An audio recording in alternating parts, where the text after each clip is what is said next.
मेरे ना रहने पे भी तुमको तकलीफ थी, रहने पे भी तकलीफ है, चुप्पी साधे हुए तब भी तकलीफ है, बोलते हैं तब भी तकलीफ है। पूरा चुनाव हो गया, बिहार में जश्न नहीं मना, केवल भाजपा कार्यालय और जदयू कार्यालय में केवल मना, पूरे बिहार में नहीं बना। चर्चा चुनाव के बाद तेजस्वी की हारने की हो रही है, ना कि इनकी जीतने की हो रही है। हमने बोला कि भाई ये सत्ता में चाहे जैसे तैसे आए हो, लेकिन 100 दिन सरकार बनने से लेकर 100 दिन तक हम इस सरकार को कुछ नहीं बोले। अब हम लोग चाहेंगे कि बाकी का 1,90,000 रुपया भी माताएं बहनों को जल्द से जल्द दे दिया जाए। 1 करोड़ जो नौकरी की जो बात की गई थी, वो 1 करोड़ नौकरी भी लोगों को दी जाए। हर जिला में कारखाने और फैक्ट्री लगाने की बात की गई, उसको भी जल्द से जल्द जो है लगवा दिया जाए। जो उन लोगों ने घोषणा पत्र केवल 38 सेकंड में खत्म कर दिया था, कम से कम उम्मीद है कि उस घोषणा पत्र को आप जमीनी स्तर पर लागू करेंगे। हम लोगों ने मुद्दे की बात की, पढ़ाई, दवाई, कमाई, सिंचाई, सुनवाई, कार्रवाई की बात की,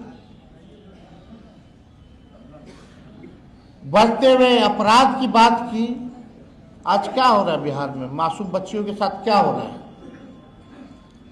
और आजकल ऐसा भाजपा का नेता लोग है, समझ में नहीं आता।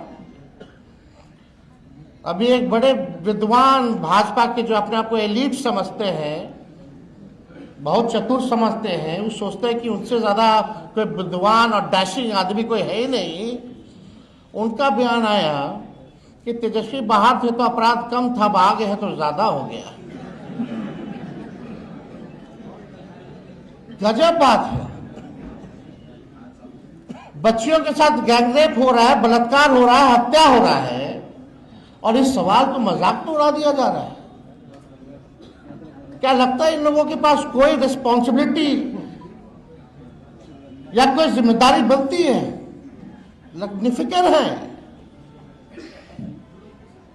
इनको ये भी पता कि तेजस्वी अपराधी है, तो भाई जेल में बंद करो ना।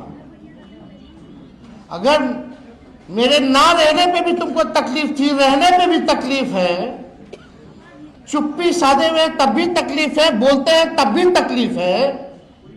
पूरा चुनाव हो गया, बिहार में जश्न नहीं मना, केवल भाजपा कार्यालय और जदयू कार्यालय में केवल मना, पूरे बिहार में नहीं बना। चर्चा चुनाव के बाद तेजस्वी की हारने की हो रही है, ना कि इनकी जीतने की हो रही है। क्योंकि किसी को विश्वास ही नहीं था कि चुनाव का नतीजा क्या आएगा। लेकिन जिस दौर में हमारा देश है,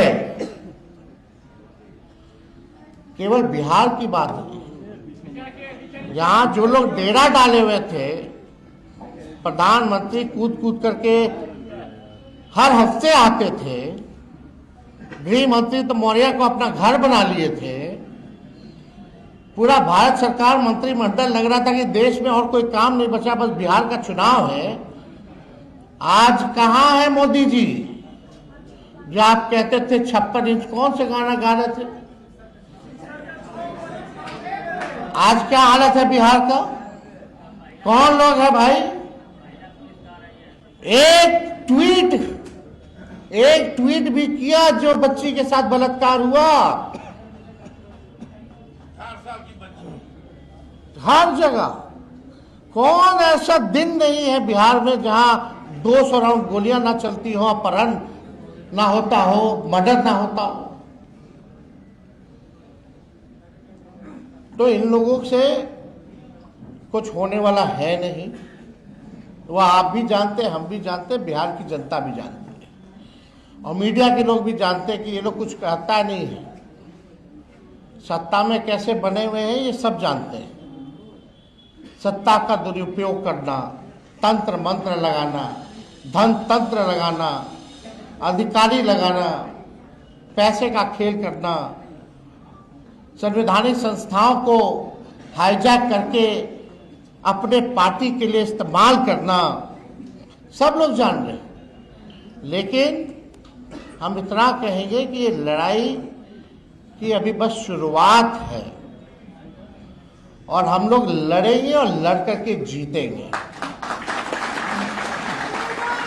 और हम लोगों को चाहे भाजपा हो, ई हो, ऊ हो, लोग परिवारवाद की बात करते थे। आज पूरा भाजपा का मंत्रिमंडल उठा करके देख लीजिए तो भाई कौन है। नितिन नवीन जी को भी हम बधाई देते हैं, राष्ट्रीय अध्यक्ष बने भाजपा के। उनके पिता भी क्या थे? हाँ, वो परिवारवादी नहीं है, लेकिन उनको राष्ट्रीय अध्यक्ष बनाया गया कि नहीं बनाया गया? तो कितना लोग और ऐसे ऐसे लोगों को मंत्री बनाया गया कि भाई कहीं जीता नहीं, लड़ा नहीं। तो हमको तो इस सब पे बोलना नहीं है, सब लोग देख रहे हैं। लेकिन अब हम सब लोगों को गंभीर होकर बिहार के भविष्य को, अगर बिहार को बचाना है तो सबको एक होकर के लड़ाई लड़नी पड़ेगी। और अभी तो सत्र शुरू होगा 2 तारीख से, बजट सत्र शुरू होगा, पार्लियामेंट भी चलेगा। उसके बाद हर जिले का हम लोग कार्यक्रम बना करके, घूम करके हम लोग जो है नया मजबूत संगठन जो है बूथ वाइज जो है हम लोग बनाने का काम